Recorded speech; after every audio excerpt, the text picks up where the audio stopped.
Side खबरों के लिए सब्सक्राइब करें फ्लेम मीडिया और उसके बाद बेल आइकन को प्रेस करें ताकि सबसे पहले आपको मिले एक्सक्लूसिव खबरें।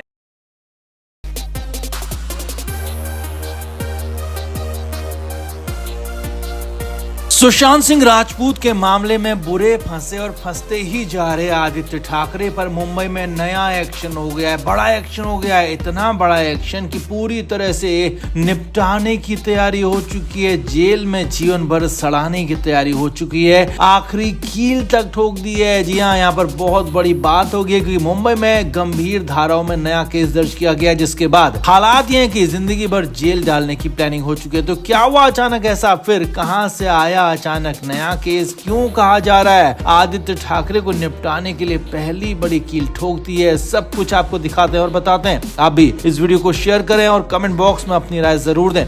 तो आदित्य ठाकरे वैसे ही मुश्किलों में हैं। सुशांत सिंह राजपूत के मामले में उन पर लगातार तलवार लटक रही है, खुद की गलती से और ज्यादा ही अपना नुकसान करा बैठे। ऐसे में अब आदित्य ठाकरे पर ही नई मुसीबत आन पड़ी है। हमने पहले भी आपको बताया था कि आदित्य ठाकरे पर साल 2024 के जनरल इलेक्शन से पहले कुछ बड़े मामले दर्ज हो सकते हैं, कुछ बड़ा हो सकता है और इसकी शुरुआत मुंबई से फाइनली हो गई है। जी हाँ, मुंबई में आदित्य ठाकरे के खिलाफ केस दर्ज किया गया और ये बिल्कुल नया केस है, नया मामला है और हालात हैं कि इस बार नए केस में कई गंभीर धाराएं लगा दी हैं।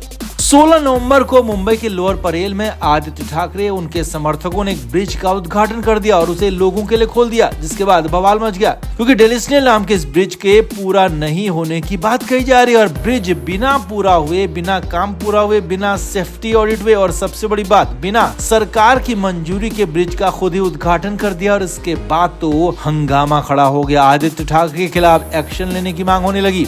अब ठीक 2 दिन बाद यानी कि 16 नवंबर के 2 दिन बाद 18 नवंबर को आदित्य ठाकरे को बुक कर दिया गया। ठाकरे के खिलाफ केस दर्ज किया गया। अब ये केस मामूली नहीं है क्योंकि इसमें बेहद गंभीर धाराएं, कई साल की सजा इनमें हो सकती है और सबसे बड़ी बात है लोगों की जान को खतरे में डालने, सरकारी काम में बाधा डालने जैसे आरोप लगाए और उन्हीं की धाराएं भी जोड़ी गई हैं। आदित्य ठाकरे के खिलाफ इंडियन पिनल कोड यानी कि आईपीसी की धारा 143, 149, 326 और 447 लगाई गई है। उन सबूतों के साथ दोषी होने पर कई साल की सजा हो सकती है, जिससे कोहराम मचा है। अब मामला सिर्फ इतना नहीं है क्योंकि आदित्य ठाकरे के साथ उनके 2 अन्य सहयोगियों को भी बुक किया गया। मुंबई के एनएम जोशी पुलिस स्टेशन में आदित्य के अलावा उनके साथी सुनील शिंदे, सचिन अहिर पर भी केस दर्ज किया गया। हालात ये कि कहां तो आदित्य ठाकरे खुद को आगे करने के चक्कर में लगे हुए थे और कहां तो पुल का क्रेडिट लेने के चक्कर में उनका उद्घाटन तक कर बैठे, लेकिन जबकि पुल पूरा नहीं हुआ था तो उसके बाद उनको लेने के देने पड़ गए। अक्सर अपनी गलती से ही फंसने वाले आदित्य ठाकरे, जैसे कि सुशांत केस में अपनी गलती से मुश्किल में आगे फंस गए, तो वैसे यहाँ ब्रिज वाले मामले में भी अपनी ही गलती से, अपने गलत कदम से फंस चुके हैं। गंभीर धाराओं में केस दर्ज हो चुका है।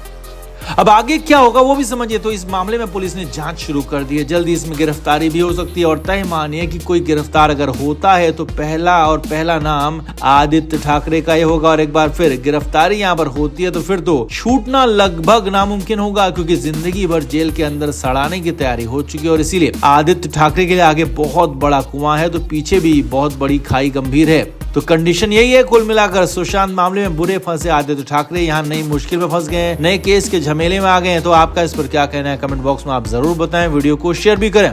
Flame media report.